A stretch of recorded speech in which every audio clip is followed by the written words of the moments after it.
According to the statistics, during the break, 27% of students go to the nearest McDonald's, 50% eat dry food, 20% eat at university canteen, and 3% stay hungry. Let's see advantages and disadvantages. University canteen. Well, it's healthy but not tasty and cheap enough. McDonald's is tasty but not healthy and cheap.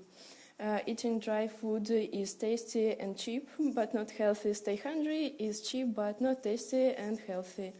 My project is full of advantages. I would like to organize the chain of university cafes called Foodest, which will be on the university territories, where you can eat delicious food for moderate prices with care for you.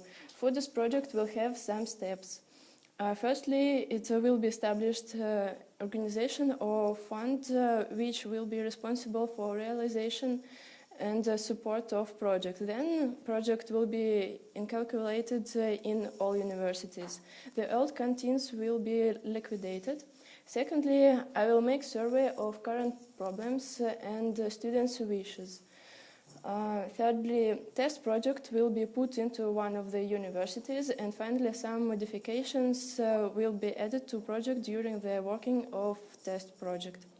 I have got an example to support my idea. It's a cafe that is next to MCCU.